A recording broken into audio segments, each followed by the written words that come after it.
अस्सलाम वालेकुम। मैं उम्मीद करती हूँ आप लोग दुनिया के किसी भी खित्ते में इस चैनल को देख रहे हो, इंशाल्लाह खैरियत से होंगे। आप लोगों की आरा भी मुझे मिल रही हैं, बहुत शुक्रिया। दोस्तों, सोशल मीडिया का कम से कम ये फ़ायदा ज़रूर हुआ है कि इससे जो बहुत ही घटिया और जहरीली किस्म की सोच मुआशरे में फैलाई जाती थी और वो फैलाने वाले जो घिनौने चेहरे थे, वो अब हमारे सामने आने शुरू हो गए हैं। ज़रा ये जो मुफ्ती तारिक मसूद है, इसका ये क्लिप सुनिए। ये बिल्कुल अलग बहस है कि कुत्ता पालना हराम है या नहीं, लेकिन इस शख्स ने शादी जैसे पाकीज़ा बंधन को कुत्ता पालने से तशबीह देकर खुद को इंसान के दर्जे से भी नीचे गिरा लिया है। कुत्ता पालना तो वैसे ही हराम है, समझते हो कि नहीं समझते?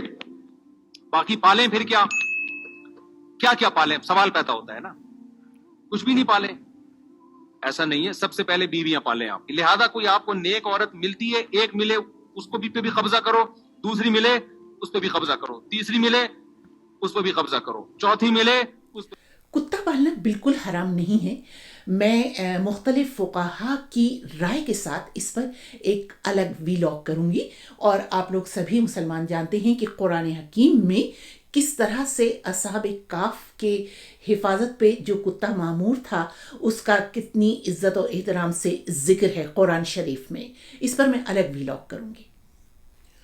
और सोचिए कि इस शख्स के लाखों मुतक़दीन हैं और फॉलोवर्स हैं जो इसको सुनते हैं और इस शख्स को सुनते हैं जो खुद जिनसी और नफ्सियाती मरीज़ हैं और जिसे खुद किसी माहिर नफ्सियात की ज़रूरत है। सोचिए कि वो नौजवानों को क्या सिखा रहा है, क्या पढ़ा रहा है। औरत जो कि मर्द की तरह ही एक इंसान है, लेकिन उसको बिल्कुल किसी जानवर की तरह जिस्म का कोई लोथड़ा समझा जाता है कि उसे उठा लो, उसे पालो। तो फिर उसको उसी तरह से जो मर्द हज़रात हैं जो इसको सुनते हैं बैठकर, फिर वो उसी तरह का ज़ाहिर है उनका तर्ज अमल भी उसी तरह हो जाता है।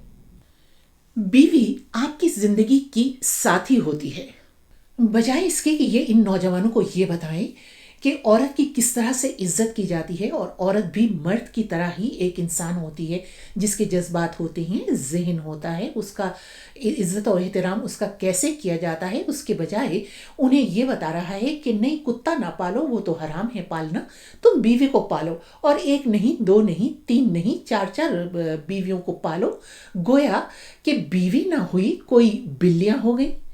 तो लिहाजा उन नौजवानों के जहनों में औरत की और बीवी की क्या इज्जत होगी। तो फिर जिनसी रेप भी होते हैं और फिर जो बीवियों को मारपीट भी उनकी की जाती है, उन पर तशद्दुद भी होता है। फिर इस किस्म की बातें सुनकर तो फिर नौजवानों पर इसी किस्म का असर होगा। इसलिए बहुत ज़रूरी है कि नौजवान नस्ल को इस किस्म के घटिया और जहरीले प्रोपेगेंडे से दूर रखा जाए। और ये इसी तरह मुमकिन है कि नौजवान नस्ल में आगाही फैल सके।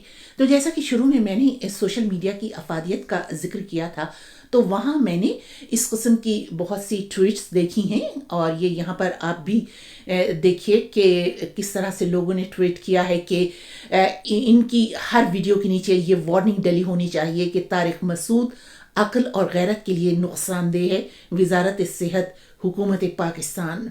और इस तरह से और भी बहुत हैं। और ये किसी ने लिखा है कि ये साहब मुफ्ती कहलाए जाते हैं, अल्लाह रहम फरमाए पाकिस्तानी कौम पर, ये मुल्क जहन्नुम से किसी तौर कम नहीं है। इसी तरह आप वहाँ पर देखेंगे और भी बहुत सी लोगों ने जिस तरह से कमेंट्स किए हैं और अपनी आरा दी हैं। और एक किसी ने लिखा है कि कुत्ता पालना हराम है, इसलिए बीवियां पालें, मुफ्ती तारिक मसूद। और मुफ्ती साहब के वालिद ने भी यही सोचकर मुफ्ती साहब की वालदा को पाला था शायद। तो इस तरह से नौजवान नस्ल में और जो भी लोग इन्हें सुनते हैं उन तक आगाही पहुंचनी चाहिए। आप लोगों की क्या राय है ज़रूर लिखिएगा। इजाज़त दीजिए, खुदा हाफिज़।